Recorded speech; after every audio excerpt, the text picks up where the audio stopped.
उसकी चर्चा उनका अभिप्राय अपने को समझना होगा। श्रवण के अयोग्य परिग्रह ग्रहण करना दोष है, ये बताया।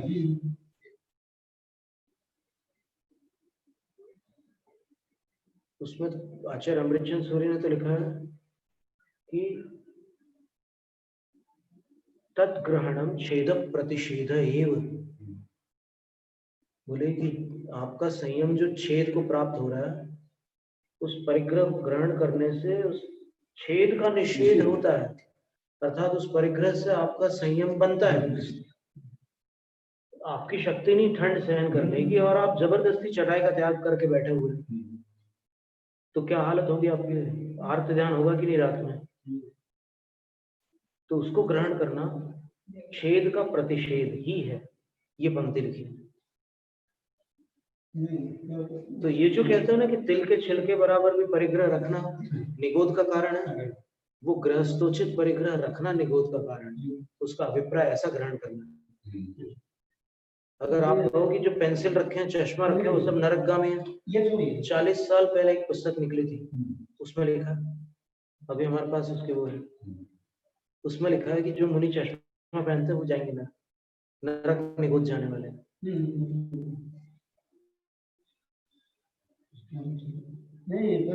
अंतराय नहीं बनेंगे ना, चश्मे के बिना कैसे अंतराय पालोगे आप?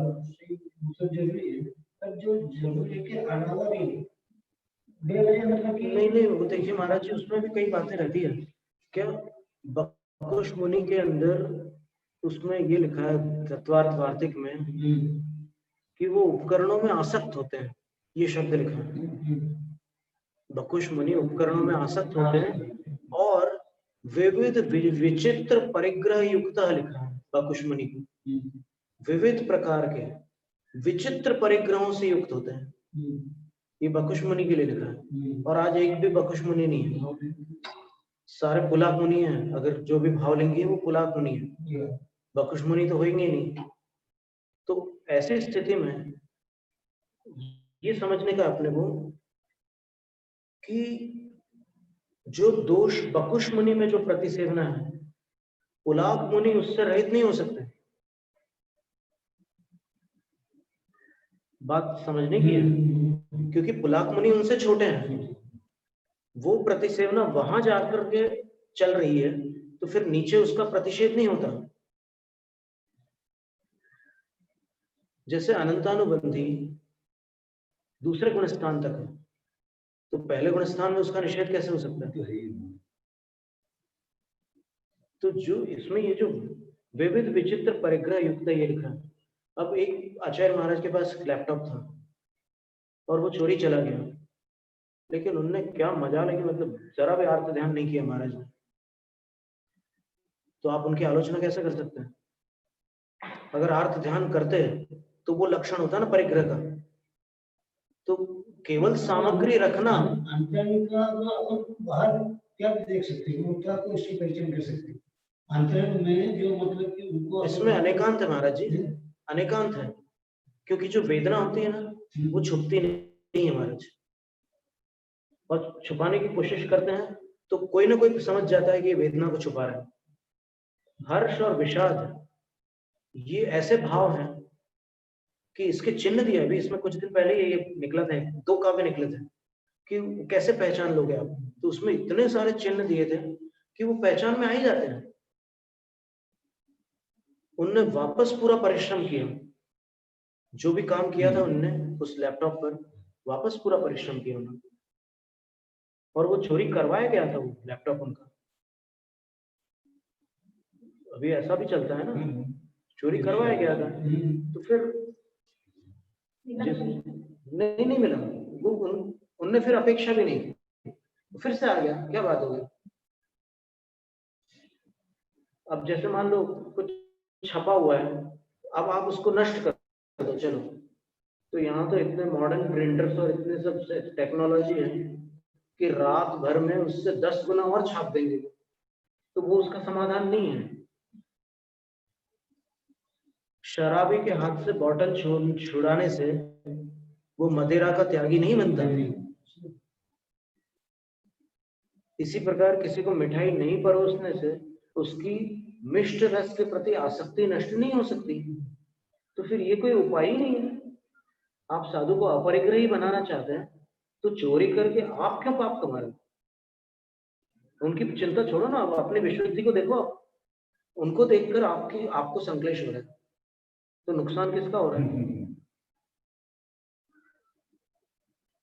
हमसे एक मुनिराज ने पूछा था कि विशुद्धि कैसे बढ़ाए। हमने बोला कि श्रावक क्या कर रहा है और साधु क्या कर रहा है, इसको देखना बंद कर दो। विशुद्धि बढ़ना ही बढ़ना है।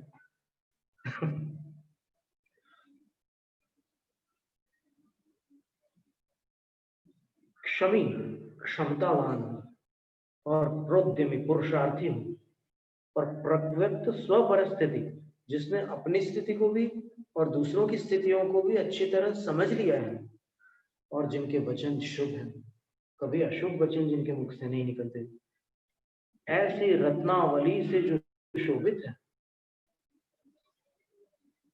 वे उस आराधना रूपी नायिका के पात्र होते हैं। और आगे देखिए, शूरः, जो शूरवीर है, शतेषु जायते शूरः, 100 बच्चे जन्म लेते तो उसमें एक बहादुर होता है। शील परः, शील में तत्पर है, परायण है, और गुण स्थिर रुचि, गुणों में स्थिर है रुचि जिनकी,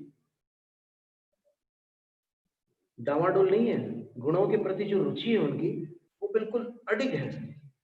और अभिमान, स्वाभिमानी है।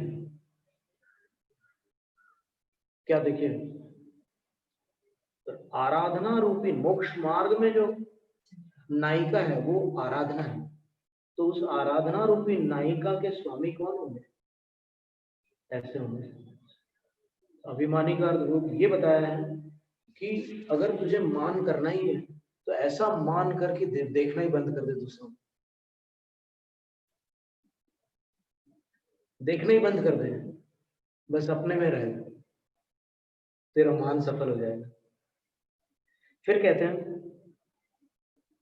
कि ऐसे साधु स्वभाव सुभगाम, स्वभाव से जो सुंदर है, ऐसी साध्वीम यानी पवित्र नायिकाम, नायिका, क्या नाम है इस नायिका का? आराधनाम साधेति, आराधना रूपी नायिका को वही साध सकते हैं, आराधना सबसे नहीं सकती।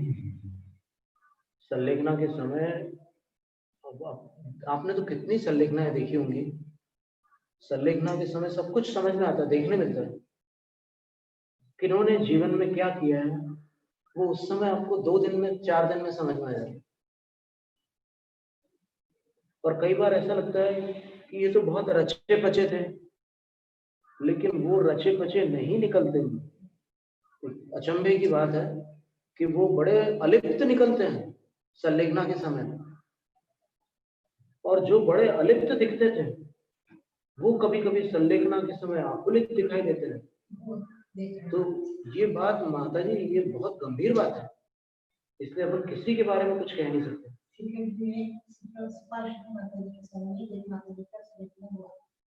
तो महाराज जी सब कुछ क्या किया, अभी 2 दिन बाकी है उनका, उस समय इनकी इतना प्यास लगा, इतना प्यास लगा, यहाँ तक के थोड़ा सा पानी पिला दे, थोड़ा सा पानी पिला दे, सूख रहा है, इतना मुझे समझाया, इतना मुझे समझाया।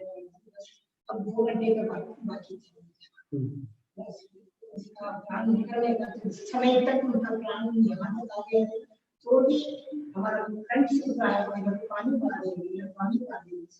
अच्छा अच्छा, नहीं नहीं, ऐसी होती स्थिति। हमने भी बहुत संलेखनाएं देखी। एक वैराग्य सागर महाराज जी थे, उनको अंत में बहुत गर्मी लग रही थी, असली में कुमार महीने की गर्मी थी, वहां पर आहार जी में संलेखना थी उनकी, और बिल्कुल लास्ट समय था उनका, तो ऐसे पानी से वो कर रहे थे शीतल उपचार, बोले टपकाओ, ऐसे बोलते थे, टपकाओ बोलते थे, तो टपका रहे थे, फिर नमोकार मंत्र भी पढ़ रहे थे, सब कुछ हो रहा था। फिर आचार्य ने ये बोला था कि ऐसी स्थिति होती है संलेखना के समय, अपन एकदम एकदम ऐसा विश्लेषण करने लग जाते हैं ना, तो वो अपन विश्लेषक ना बन करके अपन सेवक बने उनकी। वैयावृत्ति का समय है वो विश्लेषण का समय नहीं है ना।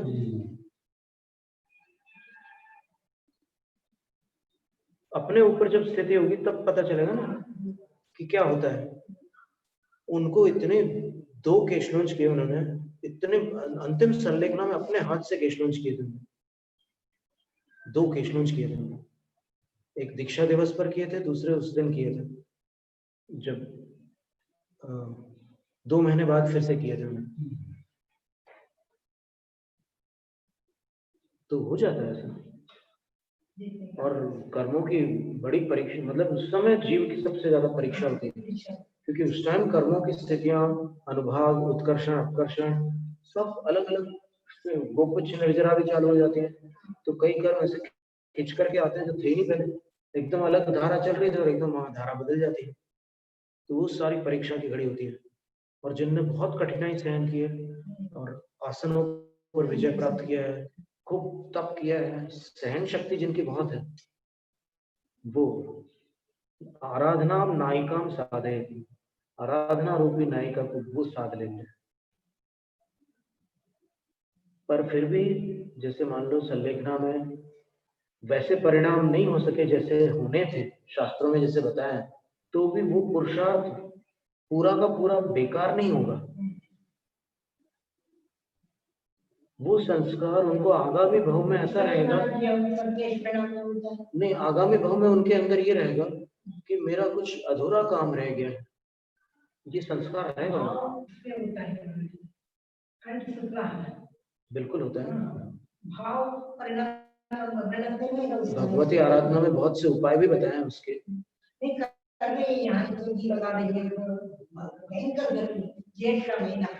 उस समय उनका ऐसा स्थिति हो गया तो उनका समाधि कैसे हुई? असली में समय जो चयन है ना, समाज संलेखना का जो समय है, वो क्षपक की प्रकृति को देख करके आचार्य निर्धारित करते हैं। जिनकी गर्मी बढ़ती है उनकी गर्मी में संलेखना नहीं कराई जाती, और जिनको शीत ज्यादा बढ़ती है उनको ठंड में नहीं कराई जाती संलेखना। वो अगर आकस्मिक स्थिति वैसी बन जाए तो बात अलग है, लेकिन प्रयास ये होता है कि उस समय द्रव्य क्षेत्र काल भाव धर्म ध्यान के योग्य हो, तब संलेखना अच्छी से हो जाती है। आचार्य के ऊपर बहुत कुछ निर्भर करता है। आधा काम तो क्षपक का ही है। हाँ। उसका अंतर्बल अगर होगा तो उसका काम होगा, बाकी तो बाहर वाले तो जितना कोशिश है वो करेंगे बाहर से, लेकिन अंदर की शक्ति उसकी खुद के होना बहुत जरूरी है।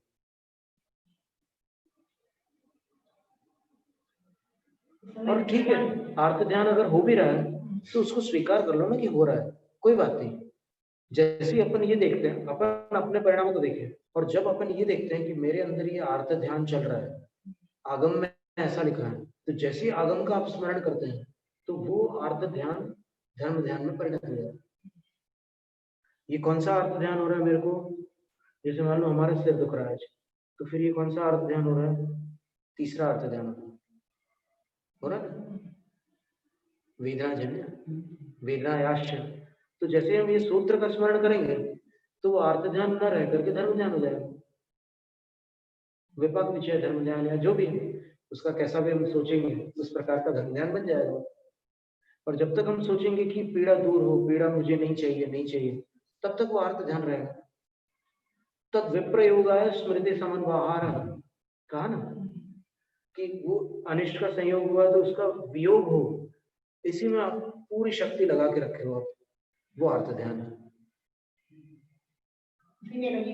तो जितनी देर रहना तुम रहो मेहमान, क्योंकि कर्म का उदय हमेशा अतिथि बनकर ही आता है, कोई वो स्थायी निवासी बनकर नहीं आता। और ये तो जीव तो किराए का घर मिला है कर्मों को, तो वो जितना उपद्रव है वो करते रहते हैं। और जब जीव इतना बलवान हो जाता है, अंतर्बल की बात करें, शरीर इतना क्षीण हो जाता है संलेखना में कि उनको करवट भी लेते नहीं बनती, इतना कमजोरी आ जाती है। लेकिन अंतर्बल इतना बढ़ जाता है उस समय कि वो चुनौती देते हैं कर्मों को कि इससे भी अधिक अनुभाग शक्ति वाला कोई कर्म हो तो मैं देखना चाहता हूँ, मैं अपनी परीक्षा करना चाहता हूँ। आ जाओ, मैं देखता हूँ। पहले से तैयारी होती महाराज। माता जी ऐसा नहीं है कि संलेखना फट से हो जाए, हो ही नहीं सकती संलेखना, एक झटके में हो जाएगी क्या? बहुत तैयारी होती। बल्कि हम लोगों को तो जब आचार्य श्री पढ़ा रहे थे संलेखना का वर्णन रत्नगण श्रावकाचार्य, तो उन्होंने बोला कि जिस दिन व्रत धारण किए जाते हैं उसी दिन संलेखना का संकल्प हो जाता है। व्रत क्यों धारण किया? व्रत इसलिए धारण किया कि संयम रूपी खजाना अपने भीतर प्रकट हो। और व्रत धारण करते ही संलेखना का संकल्प कैसे हो गया? क्योंकि उस खजाने को अब हमेशा संभालना है। तो अंत में कैसे संभलेगा वो खजाना? संलेखना से। मरणे वश्यम भाविनी विधिना संलेखनां करिष्यामि इति भावना परिणतो नागतम अपि पालयेदितं शीलम। पुरुषार्थ सिद्धि में लिखा है कि मरण अवश्यम भावी है, तो मैं विधि पूर्वक संलेखना करूंगा। आज उसकी उम्र 20-25 साल की है, उसने संकल्प ले लिया आज। इति भावना परिणत है, इस प्रकार की भावना रूप परिणत होने वाला जो व्रती है वह नागतम अपि पालयेदितं शीलम। संलेखना का काल नहीं आया, अनागत है भी, लेकिन आज भी वो पाल रहा है संलेखना, संकल्प रूप में पाल रहा है।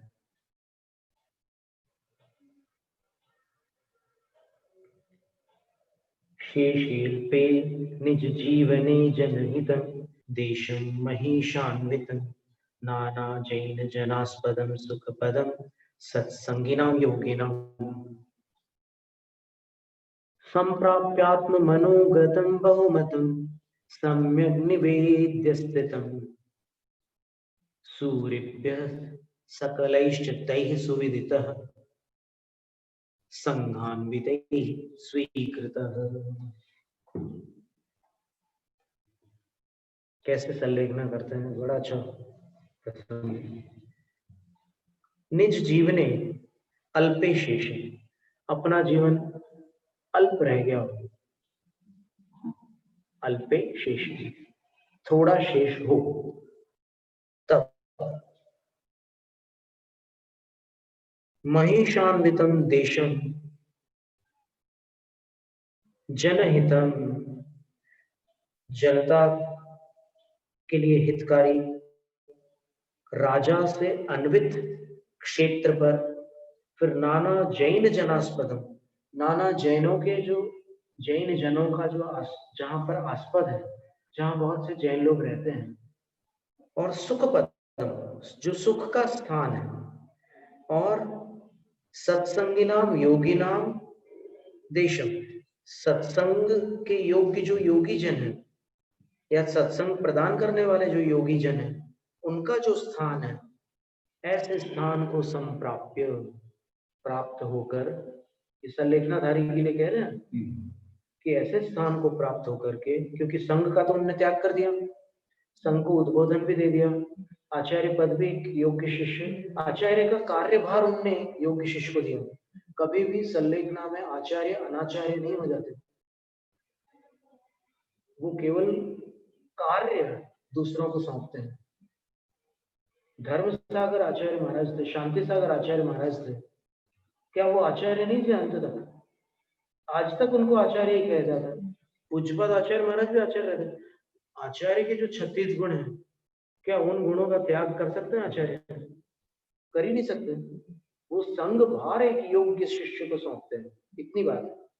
आचार्य परमेश्वर से वो नीचे नहीं आते। तो संप्राप्य, वहां ऐसे स्थान को प्राप्त होकर के फिर आत्म मनोगतम, बहुमतम, अपने मन की जो बात है कि मैं संलेखना चाहता हूँ, इसको बहुमतम यथा स्यात् तथा, वहां सारे संघ के सामने सूर्यभ्य सम्यक निवेद्य स्थित, आचार्यों के सामने भली भांति सकलैश्च सूर्यभ्य तई, उन प्रसिद्ध समस्त आज संघान्वित सूर्यभ्य, संघान्वित अलग लगाएंगे तो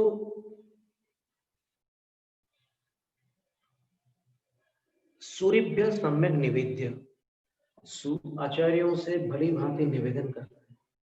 जो भी शपथ बनना चाहते हैं वो आचार्यों से निवेदन करते हैं कि वो आचार्य परमेश्वर, हम संलेखना के निमित्त से आपकी शरण में आए हैं,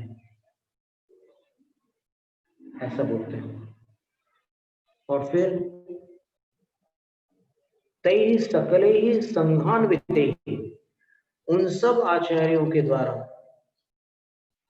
कैसे हैं वे आचार्य? संघान्वित, अपने अपने संघों से अन्वित है। उन सभी संघ सहित आचार्यों के द्वारा सुविदित, भली भांति परिचय को प्राप्त हुए वे आचार्य, जो पहले संघ के नायक थे, अब संलेखना के लिए अवस्थित हो रहे हैं, वे स्वीकृत, सबके द्वारा स्वीकार किए जाते हैं। होते ही है।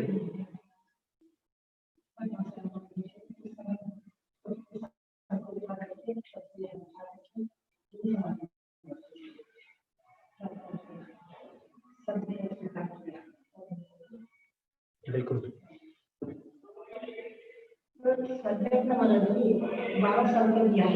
हाँ जी। तो उसको आगे बढ़ाना नहीं हुआ, तो फिर आगे बढ़ा सकते हैं।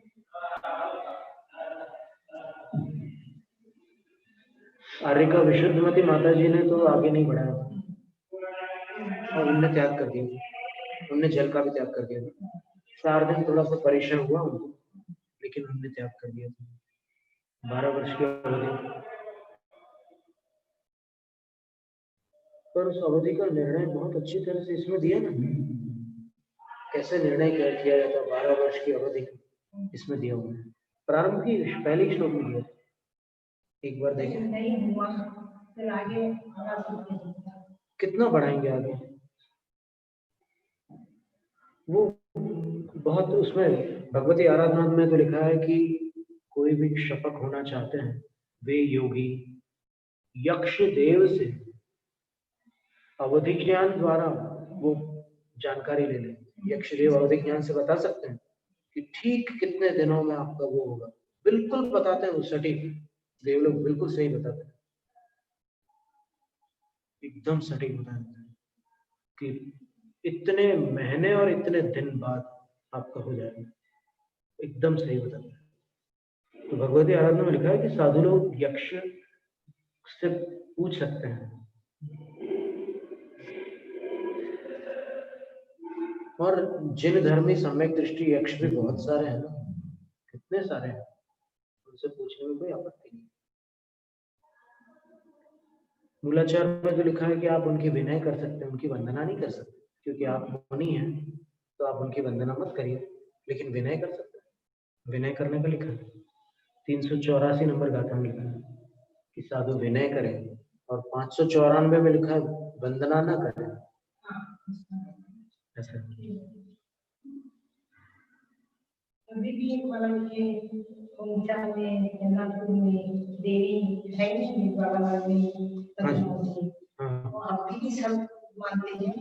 अब हमारा कुछ होने वाला है, उन्हें कुछ सब दे दो, नहीं होने होने से तुम्हें देखिए सही सही खून गिराती है, नहीं होने देखा है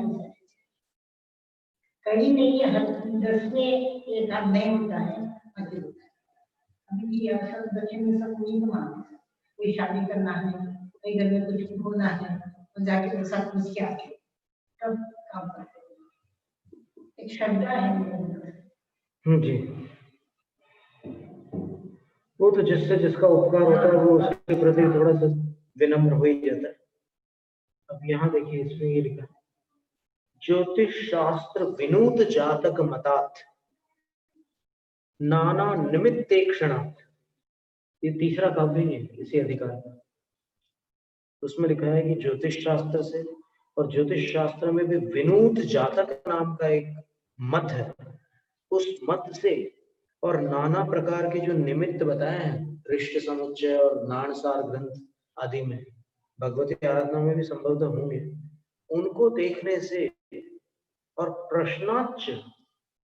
प्रश्न ज्योतिष से भी, केवल ज्ञान प्रश्न चूड़ामणि जो है उससे भी, और अक्षर और लक्षणों के ईक्षण से, लक्षणों को देखकर, और काला दमात स्वायुष, अपने आयु का काल आ चुका है ये जान लेते हैं। तो ये भी एक उत्तरदायित्व है, संलेखनाधारी का एक उत्तरदायित्व ये भी है कि वो इन उपायों से जान ले। मानव 12 वर्ष सम्मिति में अतः हीनम च निश्चित, 12 वर्ष अधिकतम है ये निश्चित कर लो। अतो हीनम, इससे नीचे हो सकता है, इससे ऊपर नहीं, ये निश्चित कर लो। पश्चात, उसके बाद, चारुतरात्म संस्करण धीर धीरो मुमुक्ष गणी प्रीत्या पालिता नात्मनि महास्नेहान वंदे महत वृंदम तुंदिल बाल रोगी सुतपस शैक्षादि भिक्ष्वन्वितम प्रत्यार प्रारोप्यात्म भरम वरम गणधरे सत्वृत्त लक्ष्मी धरे। फिर अपना आचार्यत्व, जो अपना संघ का भार है, वो एक योग्य शिष्य को लेते। पहले ये निश्चित कर लेते हैं कि 12 साल तो अंतिम अवधि में, उससे ज्यादा तो हो ही नहीं सकती, तब हो जाता। और फिर 12 साल में क्या क्रम होता है, 4 साल क्या करना होता है, फिर 4 साल क्या करना होता है, फिर बचे हुए जो अंतिम 4 वर्ष है उनमें क्या क्रम होता है, ये पूरा क्रम है। असली में क्या है कि संलेखना से कम 12 साल पहले दीक्षा हो जाए तो बहुत ही अच्छा है, सबसे अच्छा मार्ग। तो क्योंकि क्या होगा कि 10-12 साल में उनके जो घर के संस्कार है वो टूट जाएंगे, क्योंकि एकदम अचानक दीक्षा लेते हैं ना, तो कुछ संस्कार तो रह जाते हैं घर के। इस काल के कह रहे हैं कि वो संस्कार कदाचित अंत में अवसाद या राग का कारण बन सकते हैं, सबके लिए नहीं बनेंगे, किसी के लिए बन सकते। कठिन मत बोलिए माता जी, कठिन है बोलो तो फिर साथ में ये भी बोलना असंभव नहीं है, कठिन है असंभव नहीं है, ये बोलोगे ना तो अपना बल बढ़ेगा। और आप कठिन जो, फिर अंत में क्या होता है कि अपन बार बार किसी को कठिन कहते हैं तो वो अपने लिए असंभव हो जाता है, तो असंभव नहीं बनाना। आलसी के लिए सरल कठिन होता है, और पुरुषार्थी के लिए असंभव कठिन होता है। असंभव असंभव नहीं होता है, उसके लिए सरल भी कठिन होता है आलसी के लिए।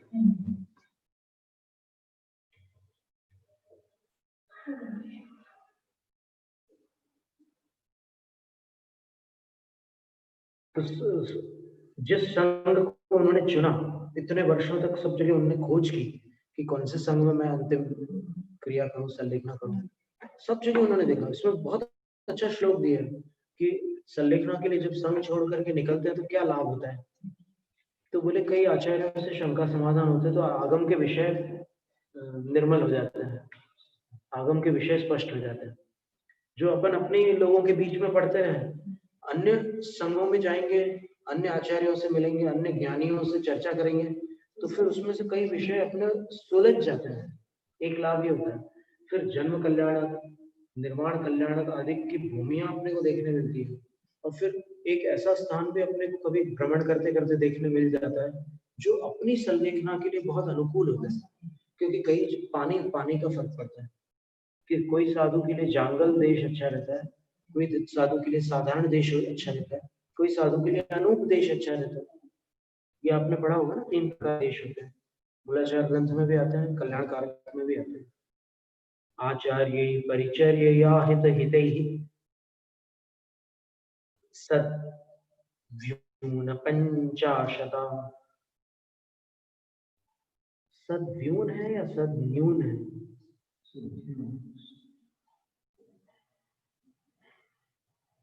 द्व्यून, अच्छा द होना चाहिए। पंचाशता में दो, दो कम करना है, यानी 48 साधु होंगे सेवा में लिखना में। आचार्य परिचर्य हित हितैहि सद सन सद न्यू सद्व्यून पंचाशता द्वाभ्यां वा तिजगन्यतः परिवृतः प्रीत्योत्तमार्थार्थ्यतः आलोच्यात्मकृतं कृति त्रिकरणे दोषं विशुद्धाशय श्रुत्वातः प्रवरं प्रतिक्रमणमप्यारुह्य सत्संस्तरम्। आचार्यों के लिए परिचर्या की अपेक्षा आहित हितैहि संलग्न है हित करने में जो साधु, ऐसे सत द्विगुण पंचाशता 50 में दो कम कर लीजिए, ऐसे 48 साधु नियुक्त किए जाते हैं। और अति जगन्यता बिल्कुल अगर कम कर ले तो कितने साधु होना चाहिए संलेखना में? दो साधु तो होना ही चाहिए संलेखना। संलेखना जिनकी चल रही है उनको मिला करके नहीं, उनसे पृथक। तो कोई कहे कि हम तो साधु ही हैं और ये एक साधु, ऐसे नहीं, उनसे भिन्न दो साधु आवश्यक है। परिवृत, इनसे परिवृत रहेंगे मतलब उनसे जुड़े रहेंगे और प्रीति पूर्वक उत्तमार्थार्थ्यतः, उत्तमार्थ के अर्थी बने के साथ, अर्थी होकर, अतः इसके उपरांत उत्तमार्थ के अर्थी कौन? वो क्षपक। उत्तमार्थ क्या है?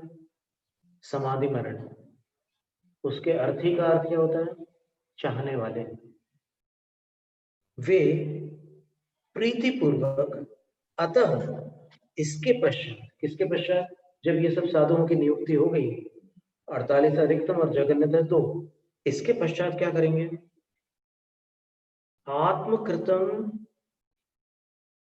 दोषम, अपने किए हुए दोष को, कृति, वो कुशल क्षपक, कृति का अर्थ कुशल होता है, त्रिकरणे ही, 3 करणों से आलोच्य, मन वचन काय से उसकी आलोचना करेंगे निर्यापक आचार्य के समक्ष।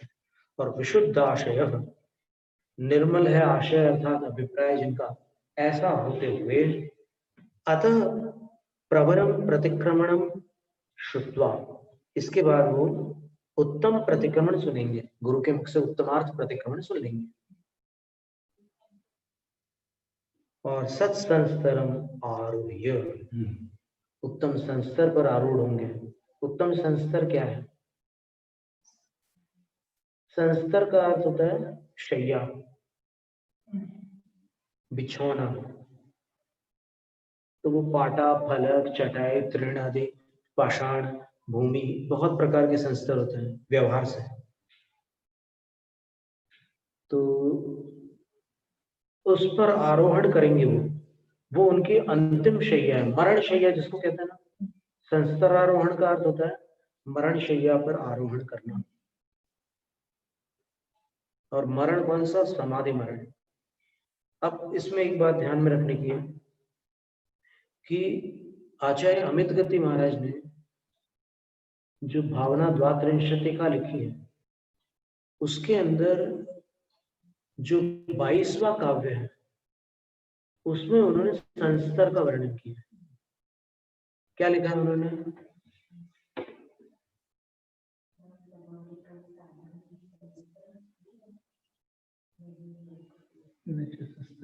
न संस्तरोष्मा न तृणं न मेदिनी विधानतो नो फलको विनिर्मितः यतो निरस्ताक्ष कषाय विद्विष सुधीभिरात्मैव सुनिर्मलो मतः।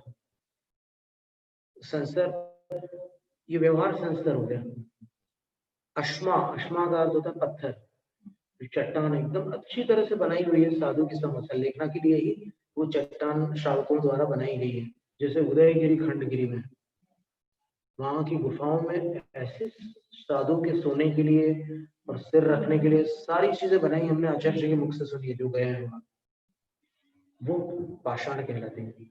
फिर न तृणम, तृण भी संस्तर नहीं है। संस्तर का अर्थ मरणशैया साधु के लिए। साधु के लिए मरणशैया क्या क्या नहीं है? पाषाण नहीं है, तृण यानी कि चटाई नहीं है। अभी हम वही घास कुछ भी कह लो आप, अभी आचार्य महाराज कुछ और बताना चाह रहे हैं। और क्या नहीं है? न मेदिनी, मेदिनी का अर्थ होता धरती, पृथ्वी भी मरणशैया नहीं है साधु की। और क्या नहीं है? विधानतः, विधानतः यानी विधि विधान पूर्वक, विनिर्मित फलक अपि संस्तर न, फलक का अर्थ होता है लकड़ी का पाटा। तो विधिवत साधु के लिए संलेखना के लिए ही बनाया गया जो पाटा है वो भी उनकी मरणशैया नहीं है। फिर क्या है मरणशैया? तो बोलते हैं कि यतः, क्योंकि सुधी भी ज्ञानी जनों ने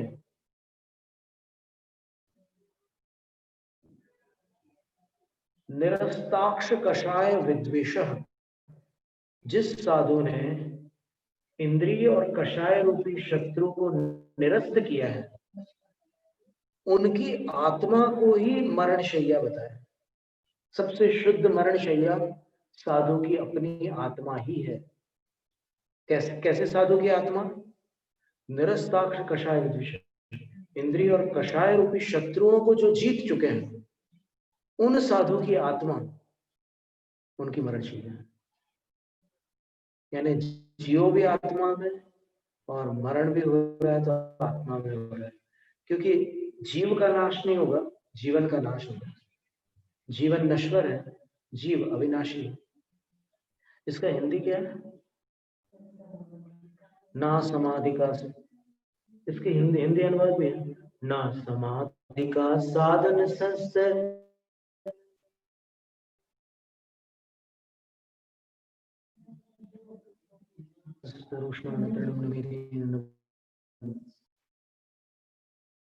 विधान तो फल को विनिर्मित नहीं, इसमें नहीं है, वो दूसरे बाद वाले काव्य में, इससे पहले का होगा।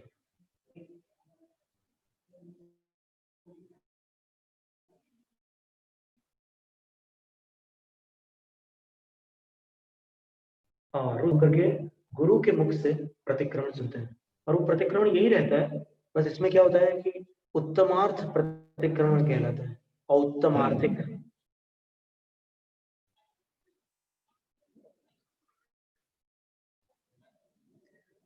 प्राज्ञो सौक्रमशोषणं परिहरन् नीकैकमास्वाद्यत सम्यक् दर्शित मिष्ट मिष्ट मसकृत कांक्षाक्षयार्थं बुधैः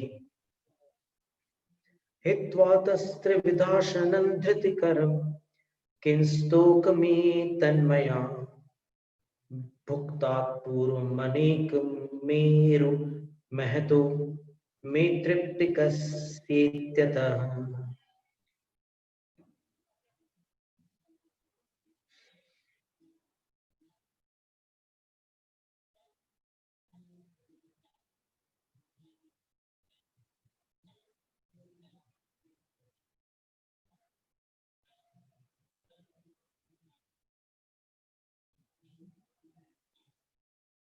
असौ प्राज्ञ, वे ज्ञानी क्षपक। इतनी प्रतिक्रमण सुन लिया गुरु के मुख से। अब इसके बाद क्या करते हैं? क्रमशः अशनम परिहरन, क्रम से जो अशन यानी चर्वण के योग्य जो ठोस भोजन होता है, अनाज आदि का, उसका परिहार करते हुए फिर क्या करते हैं? एक एकम आस्वाद्य तत् सम्यक दर्शितम इष्टमिष्टम बुधैः, फिर उनके जो सेवा में जो ज्ञानी साधु हैं वो उनको उनकी पसंद की वस्तुएं दिखलाते हैं, और असकृत यानी बार बार दिखाते हैं कि देखो ये केले का समोसा है, अभी ले लो, त्याग में उतावली क्यों कर रहे हो? त्याग तो करना ही है, संलेखना तो धारण की है तुमने। ले लो ये समोसा, ये कचौरी है, ये भजिया है, ये डोसा है, ये इडली है, ये सब जमाने की चीजें सब बताते हैं, और एक बार नहीं बार बार बताते हैं।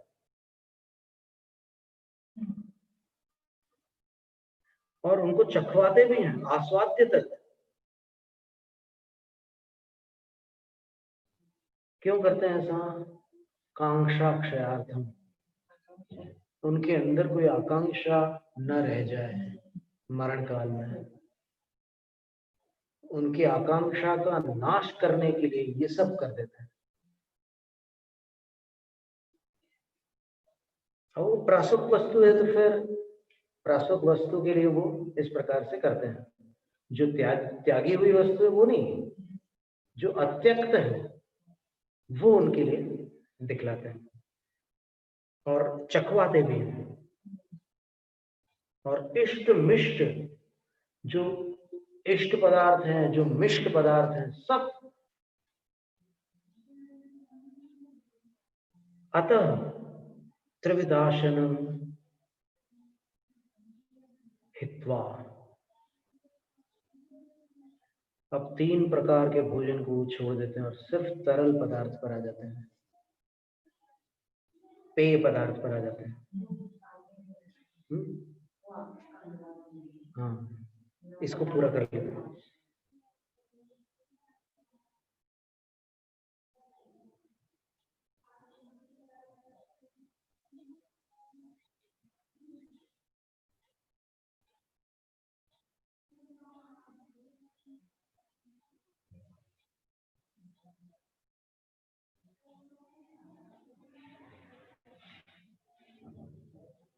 किम स्तोकम एतन्मया धृतिकरम।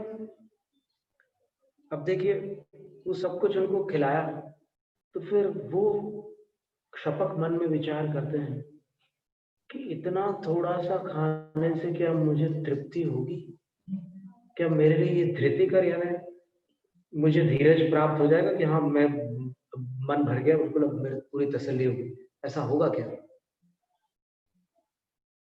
नहीं हो सकता, क्योंकि पूर्वम अनेकम अनेक मेरु महत, पूर्व काल में मैंने अनेक सुमेरु पर्वत जितने बड़े बड़े ये सारे पदार्थ खा लिए हैं।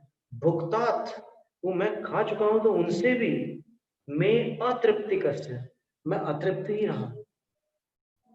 तो अतः त्यक्त्वा, अब मेरे लिए त्याग ही दवा है इसकी।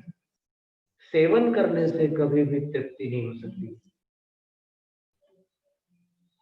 तृणकट्ठेन अग्नि नदी सहस्ते ही, लवण समुद्रो नदी सहस्ते। तृण और काष्ठों से अग्नि कभी तृप्त नहीं हो सकती, और हजारों नदियां समुद्र में मिलती है तो समुद्र तृप्त नहीं हो सकता। उसी प्रकार मैं इन सांसारिक सुखों से कभी तृप्त नहीं हो सकता। ये मैंने अनादिकाल से अनंत भवों में केवल यही काम किया है। हमेशा मैंने इष्ट को जुटाया है, अनिष्ट को हटाया है। लेकिन जो वास्तविक इष्ट था मेरा आत्म कल्याण, उसको नहीं पहचाना। मैंने लौकिक सुखों को इष्ट मान लिया। कितना बड़ा भ्रम था मेरा।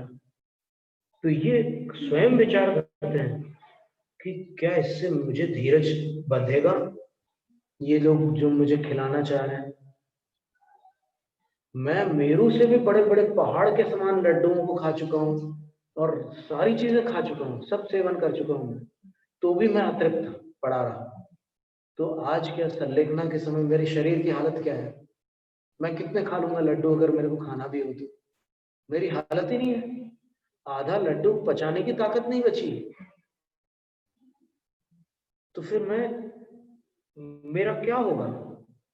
अतः इसलिए त्यक्त्वा, तथा कुशल त्यक्त्वात कुशल क्रमेण विविधम धीर समाध्याप्तये पानम सिक्त युतम विलेपि सरसं निस्नेहमच्छम्पयः किं तृप्तिर्भवति तीयतो भव भवे पीतादजातेत्यतो नाना नीरतोति महतो मे कर्म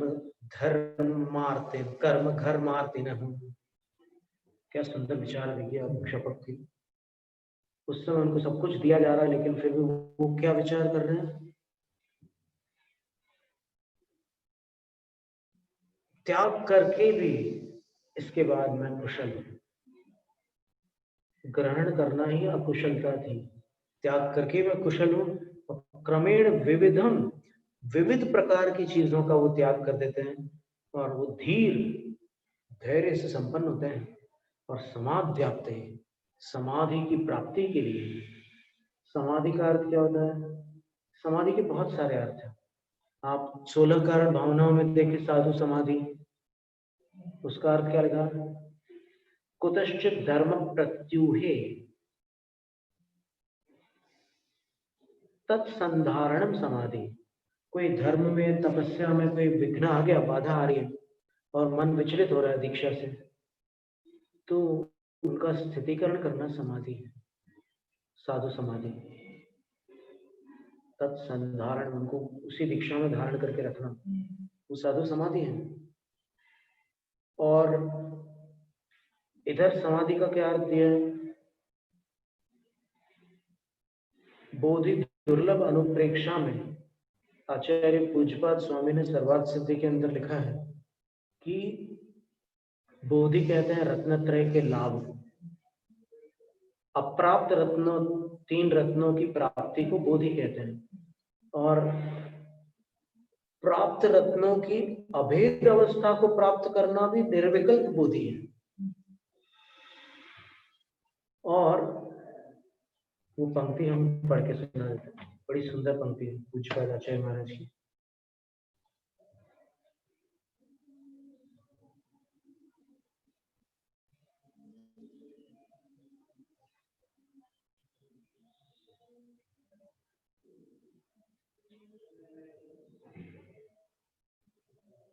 ये देखिएगा समाधि का अर्थ कितना अद्भुत दिया उन्होंने।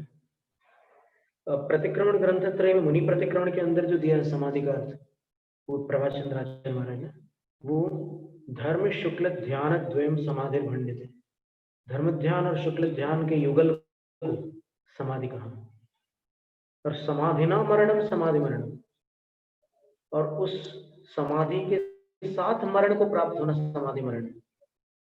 अभी तो बोलचाल में अपन बोलते नहीं उनकी समाधि हो गई, यानी चले गए, जबकि समाधि का अर्थ धर्म ध्यान और शुक्ल ध्यान है।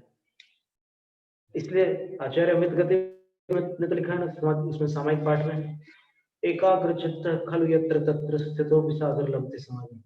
अपने जीवन काल में साधु जितनी बार जहां कहीं भी एकाग्र चित्त होकर के विराजमान होते हैं, वहीं उनको समाधि अर्थात शुद्धोपयोग की प्राप्ति हो जाती है। समाधि का शुद्धोपयोग भी है।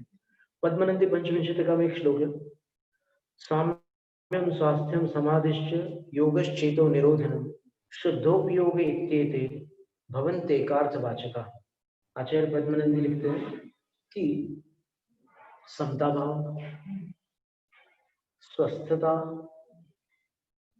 समाधि, योग और ध्यान, ये सब शुद्धोपयोग के एकांतवाची शब्द हैं। तो वहां पर समाधि का अर्थ शुद्धोपयोग भी लिया है। और यहाँ क्या कह रहे हैं आचार्य पूज्यपाद स्वामी, ये बहुत सुंदर पंक्ति है।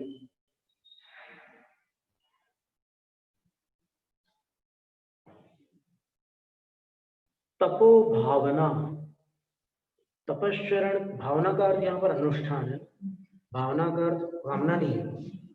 तपश्चरण का अनुष्ठान करना, धर्म प्रभावना करना, ये भी समाधि है। देखिए समाधि का कितना विस्तृत अर्थ है।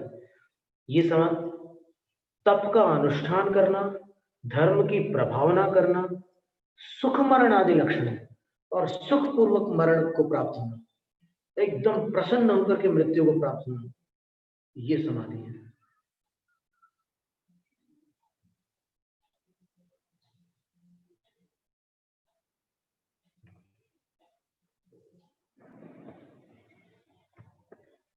तो समाधि की प्राप्ति के लिए वो त्याग कर रहे हैं।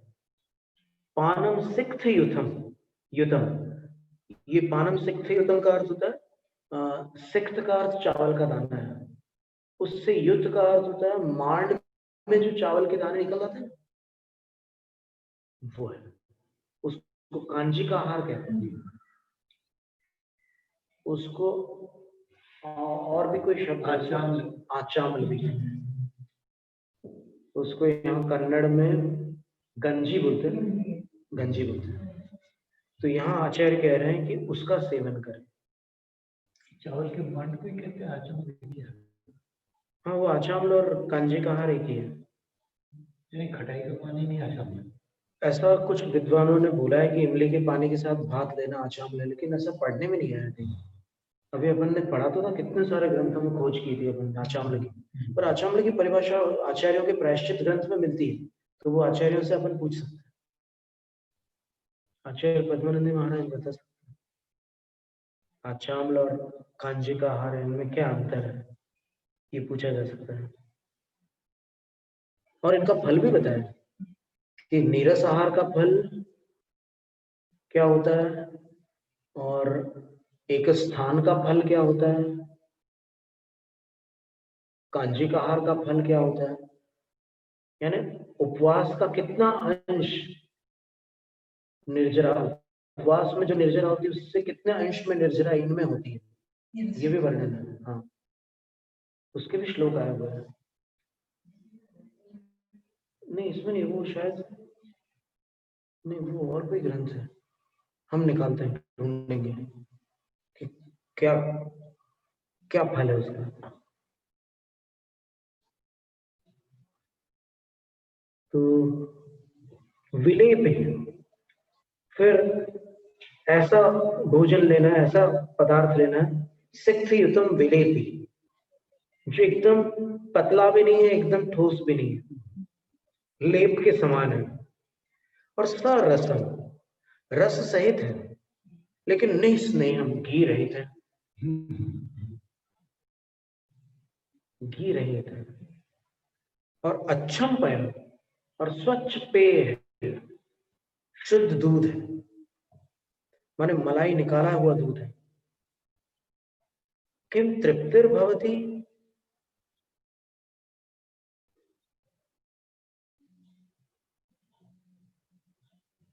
ये कैसे करेंगे इसका संधि विग्रह, भवती यतो,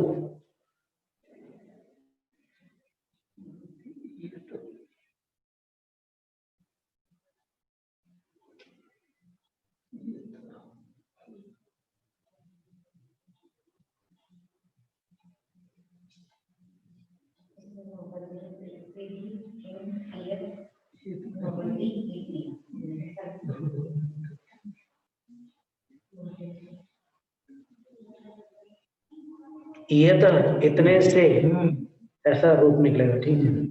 यतः किम तृप्तिर्भवति, इतने से क्या तृप्ति हो जाएगी। भवे भवे, भव भव में, पीता अजाता,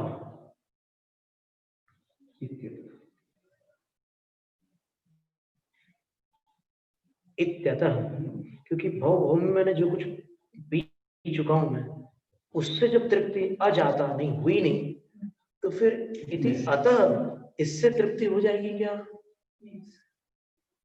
ये केवल एक संलेखना की प्रक्रिया है जिसमें मुझे ये क्रम रखना है, मुझे तृप्ति के बारे में विचार ही नहीं करना है, इन चीजों से तृप्ति हो ही नहीं सकती।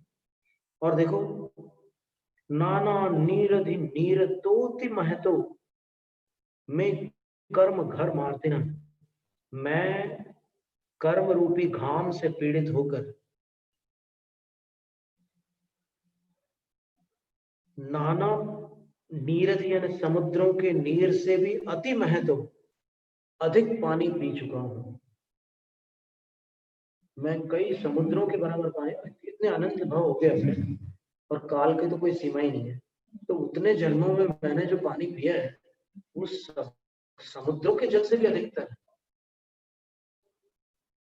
तो क्या मुझे यहाँ पर जो ये सब संलेखना के जो भोजन दिए जा रहे हैं, उससे मेरी कोई तृप्ति होने वाली है क्या? नहीं होने वाली है। लेकिन ये निर्देश है निर्यापक आचार्य का। इससे इतना लाभ होता है संलेखना के क्रम से कि शरीर की कोई अटकी हुई व्याधि होती है वो इस क्रम से शुद्धिकरण होता है शरीर में। संलेखना का जो क्रम होता है ना, उससे पूरा शरीर जो है शुद्धिकृत हो जाता है, पूरा विषैले तत्व बाहर हो जाता है, तो वो निरोग हो जाता है शरीर। मरण के अंतर मुहूर्त पहले रोग मुक्त हो जाता है क्षपक, रोग मुक्त हो जाता है। ऐसा हमने बड़ों के मुख से सुना है। यहीं पर संलेखना के समय तो धर्मस्थल में जब संलेखना हुई थी, एक मुनिराज थे, उनके शरीर में, उनका नाम निष्प्रिय सागर महाराज जी थे। हाँ जी। और उनके शरीर में मतलब आप सनत कुमार चक्रवर्ती जब मुनि हुए थे तब जो शरीर की दशा थी उनकी, वैसी हालत हो गई थी। पूरे शरीर में त्वचा एकदम पूरी जैसे मान लो जल गई हो और गल गई हो, ऐसी स्थिति हो गई थी। लेकिन जैसे ही मरण का काल आया, इतनी बढ़िया संलेखना हुई उनकी, और जब उनको वहां पर पालकी पर बैठाया गया, उनके शरीर पर एक भी दाग नहीं था। ये हम लोगों ने आंखों से देखा है। तो वो जो क्रम होता है वो शरीर के सारे विषैले तत्वों को दूर कर देता है, और जो उस समय उद्बोधन का क्रम होता है वो मन के विषैले तत्वों को साफ कर देता है। तो काय संलेखना और कषाय संलेखना दोनों हो जाती है।